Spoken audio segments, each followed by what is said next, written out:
Vern Buchanan, Mike Kelly, Roger Williams, Lisa McLean, and Troy Balderson, all great people. These are great people, and I know there's a lot of support long beyond the people that are here. We had tremendous support on this. From day one, I've been taking action to make buying a car more affordable. I signed an executive order to end the unfair, expensive electric vehicle mandate, as you know, where you had to have an electric car within a very short period of time, even though there was no way of charging them and lots of other things. It would have cost $5 trillion to build the charging plants. And as you know, in certain parts of the Midwest, they spent, to build 9 chargers, they spent $8 billion. So that wasn't working out too well. That was done before me, by the way. I wouldn't have let it go forward. We're canceling the EPA's absurd tailpipe emission standards, one of the most important things that I've never had a group of people come to me more powerfully and really just devastated that they had to do it. It was killing them, than the automobile manufacturers, the tailpipe emission standards. And I can tell you, your people at Ford were coming to me all the time, and they were saying, like, please, it doesn't do anything, and it's killing us. And it's driving the cost through the roof. And we revoked Biden's emissions waiver for California so that California communists could not regulate the automobile industry and ruin the entire nation of automobiles. And they were doing that too. But we have that now under control also with your governor, who's got much more than he can control. Now, under the new rules being issued today by Secretary Duffy, the Department of Transportation will rescind the Biden fuel economy prices. And I hate to say that because they were really not economy. They were really, they were anti-economy. They were horrible what they were doing to the costs and actually making the car much worse. But these policies forced automakers to build cars using expensive technologies that drove up costs, drove up prices, and made the car much worse. The action is expected to save the typical consumer at least $1,000 off the price of a new car, and we think substantially more than that. Under the Trump administration, $70 billion are now being invested in the American auto industry. Ford has announced it will invest $5 billion across its Kentucky and Michigan plants. Is that a correct statement? That's right. That's a lot, $5 billion. You could do more. Creating at least 4,000 new jobs. Stellantis announced that it will invest $13 billion to expand its U.S.-based manufacturing by more than 50% and open new manufacturing facilities across the country. And I think a big part of that is also the tariffs. Because of tariffs, they're coming in. Not only the automobile industry, AI, we're leading China in AI, we're leading everybody in AI, we're leading everybody in everything. We have the hottest country right now. I will tell you, a lot of political people behind me, great political people, very successful political people. We have the hottest country anywhere in the world. 1 year ago, we had a dead country, and now we have the hottest country anywhere in the world. And it started from November 5th, but it also started when we did the tariffs, and we've had tremendous support on the tariffs. It's bringing in trillions of dollars of wealth. It's bringing in national security. And I've stopped 8 wars, and of the 8 wars, 5 of them have been because of tariffs and trade. So they're very important. And General Motors plans to invest $4 billion as it brings its manufacturing back to the United States from Mexico. After falling by 5% under Biden, U.S. auto production has surged by 10% so far this year. You know, I won the auto workers vote, but now even the head of the auto workers said Trump is the greatest president we've ever seen. And he happens to be right about that. But we're protecting our auto workers, and we're making it easier for every family to afford high-quality cars. In other words, we're bringing automobiles back and the manufacturing of automobiles back into this country. We lost 52% over the years, 52% of our automobile manufacturing. You see it, closed factories all over the place. Now they're all opening up. They're being, in most cases, they're being knocked down, and new ones are being built in their place. And a big beneficiary is the state of Michigan, but South Carolina, even states that didn't really do too much with the automobiles, they're opening up plants. It's been amazing. So between automobile plants, AI plants, and plants of every other nation, really every other type, including chips. we're going to have a big percentage of the chip market very soon, not because of the CHIPS Act, which was horrible and ridiculous, where we just gave these companies billions and billions of dollars and they just kept the money, but because of what we did with tariffs. They have to build here, otherwise they're going to have to pay tariffs. They won't be able to do business in the United States. And we're going to have a big percentage of the chip industry. As of about a year ago, 2 years ago, we had none. And now we're going to have a very big percentage when it all finishes out. So I'd like to ask Secretary Duffy to speak, and then Mr. Farley, and then Filosa, and Urbanik, and Castrita. And also, we're going to ask some of our political leaders to speak, because let me tell you, they went out of their way. This was not easy. And people were brainwashed.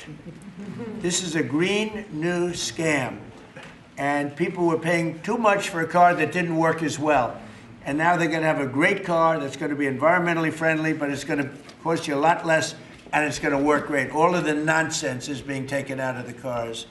So, Secretary Duffy, could you say a few words? Thank you, Mr. President. So yesterday at the cabinet meeting, the president was talking about affordability, and the way that Democrats talk about affordability is a lie. Today is a perfect example of that. So these CAFE standards used what was contrary to the law. The Congress set a rule that says you have to look at combustion engines. Biden and Buttigieg actually did an analysis using Buttigieg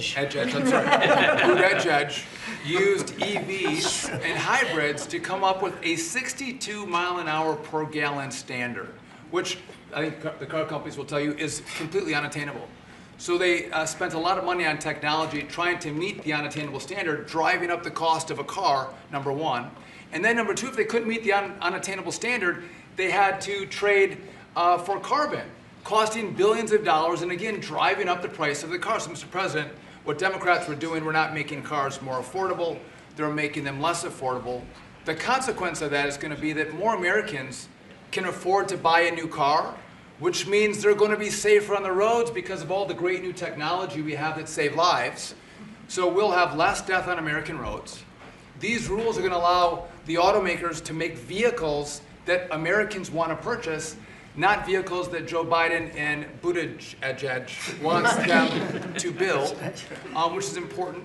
But also, this is important for American jobs. The more cars we sell, the more jobs we have in this country. And so this is jobs, this is freedom, and this is common sense, Mr. President. So thank you for your leadership. And I appreciate what the Senate did with the big, beautiful bill and what we've done here today. So thank you, Mr. Very much. A big, beautiful bill is it's something. It's amazing. Wait till people see the benefits and the lower taxes that they're going to have, lower regulations.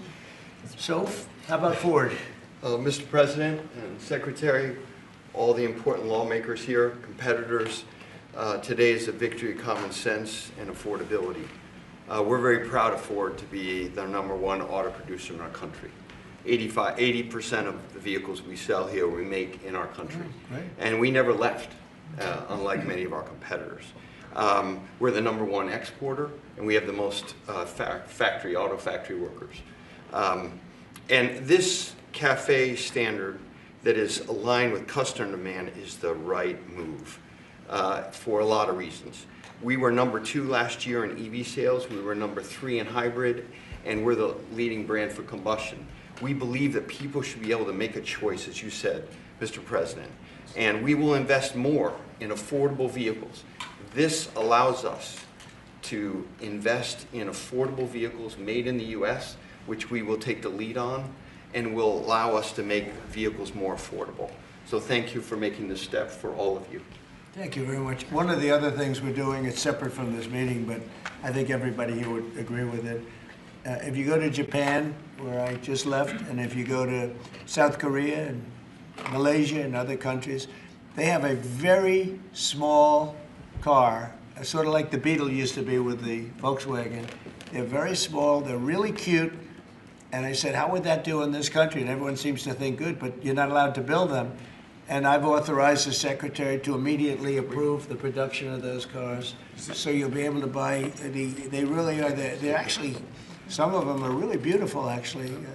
If you take a look, Honda, some of the Japanese companies do a beautiful job.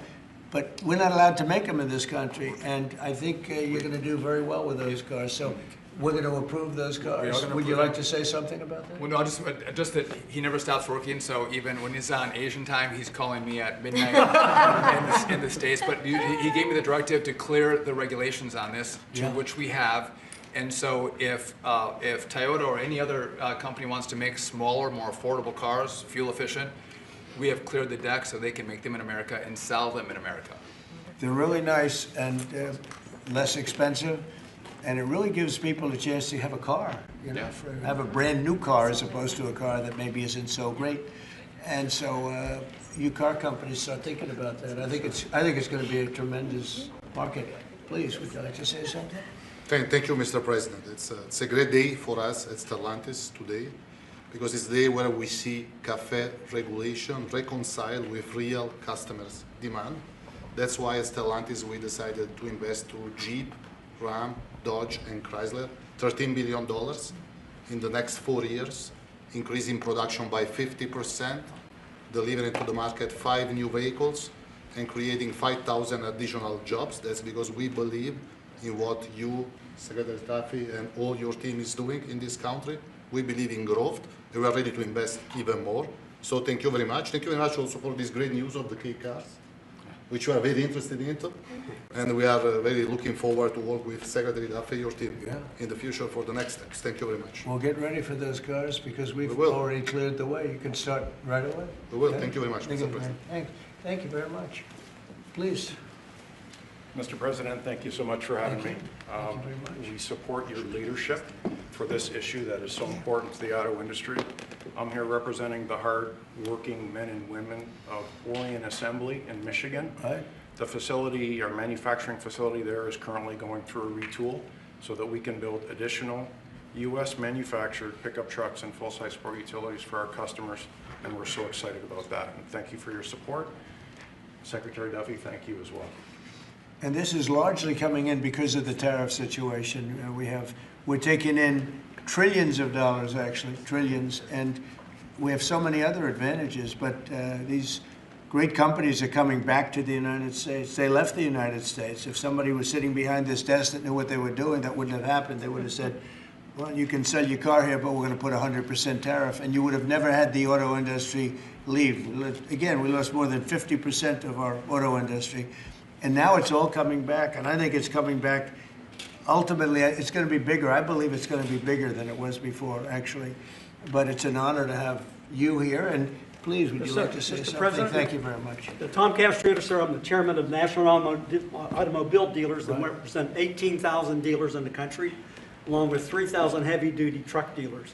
And what the actions that you've done as the president and your administration is definitely going to save our customers money. And you made your promises that let the consumer buy what they want, sir, and you delivered on that. And the other thing that you delivered was your promise in the big, beautiful bill, the tax deduction on loans that had gone away some years back. Right. And now that makes it affordable for our buyers that can save money through that loan of the tax, anywhere from several hundred to several thousand. So again, sir, on behalf of all the dealers and our customers, we appreciate what you and your administration have done, and of course our legislative support as well, Mr. President. Thank you. That's very nice, and I'm glad you brought that up. We're allowing people to deduct. So if you go out and buy a car, and this is for middle income, but for lower income, no matter what, they never really had deductions. You know, rich people like deductions, but middle income people were never really afforded deductions, which is very unfair. You borrow money to buy a car, you're allowed to deduct the interest from your income tax. And I think that's going to be one of the most, in terms of your industry, I think it's going to be the biggest thing that we're talking about, maybe even bigger than CAFE standards. People are going to be able to borrow money, deduct it, so it's going to cost them essentially half. And they'll be... It'll help, yes, sir. I think it's going to be a tremendous factory. They've never had a chance to do that before. And that's all done. That's all in the great, big, beautiful bill. So it's really terrific. I'd like to ask a couple of our political leaders to say, because you guys have done an amazing job. This was something that was going to be very tough.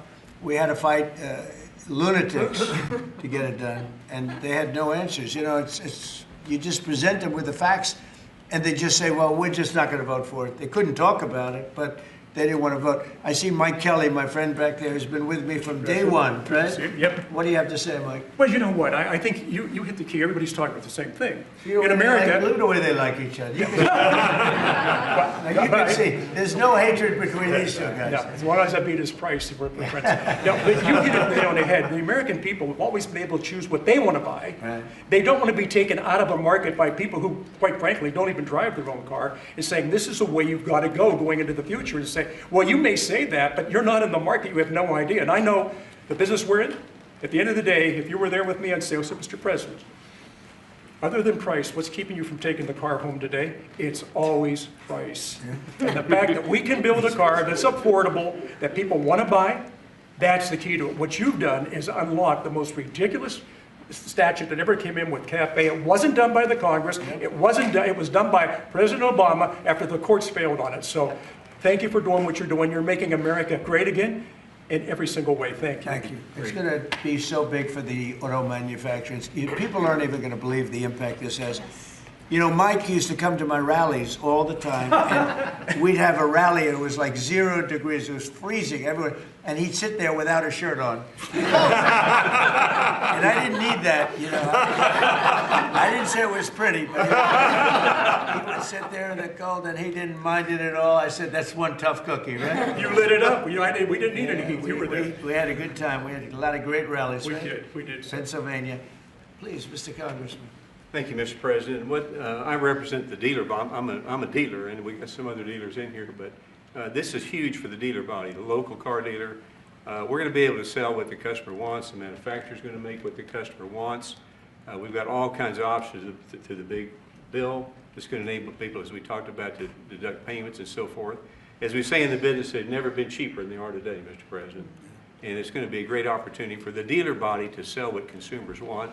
And 99% of the businesses in America are small businesses. Many are car dealers, employ a lot of people. It's going to be a great year for us. We appreciate your leadership, and we appreciate, man, from a retail standpoint, we appreciate the manufacturers going to step up and build cars that customers want and that we want to sell. So thank you very much. It makes it a great country.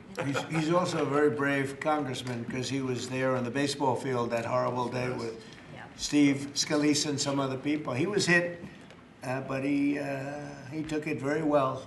He took it very well. You're my pal. Thank you. That's a great job. Appreciate you. Great job. Appreciate it. Kevin, could you say a few words of wisdom? One of the really smart economic forecasters, I will tell you. Beyond an economist, he's a real forecaster. Please. Sir, I think that there's a massive macroeconomic benefit to what we're doing today. And the way to think about it is that the car that has the best gas mileage that you could buy that has only gasoline is a Honda that gets about 36 miles per gallon. Joe Biden wanted to make every car on average be above 50. So there's no car made in the US that you would be able to sell 2 years from now, 3 years from now under that rule. Because what he wanted to do was make everybody have an electric car, as you know. But here's the thing, that if everybody had an electric car, then nobody would be buying gasoline anymore, and they'd have to take all the miles that they travel and put it on the grid. And so we would have to increase the production of electricity in the US by 25% over the next couple of years if they had their way. And so you've really stopped a massive disruption for the economy with this. And so thank you, sir. That wasn't the main reason, and yet it certainly is a main reason. You wouldn't have been able to do it even if you wanted it. It's just so crazy. That was the mandate, which we ended. Troy, would you like to say something? Great honor, thank you. My family is a former dealer, 48 years, Chrysler Dodge dealer, and then I got into the political world, sir. Yeah. I had more fun in the dealership world, but I miss it, but I still play a big role in automobiles and grateful. I remember under President Obama when the CAFE standards changed, as Mike brought up, and going through those challenging times. As a Chrysler dealer before Stellantis came along, it was Daimler before you guys got it. So thank you very much for being here and making these changes. And as you said, that interest on the car loan piece was big. And I know that Bernie led the charge on that in the Senate and get it into one big, beautiful bill. That really is a big deal, and people need to understand how big a deal that is. You did a great job. And by the way, we had a great victory last night. Matt is going to be great. Kind of like our race, huh? He's going to be a great congressman, I think so. Really, like us, right? Yeah, like us. One of my early endorsements, right? Yes, sir. Can we talk about it? Yeah, right here is a man. Come here, let me say hello to you. Please, go ahead. Thank you, Mr. President, you. for your leadership. But the thing I've admired most, you've been in business, you've been in the battles over the years, and you're helping us lead us out. Most people that are up here have no idea about business or small business. That's Makes true. a big difference.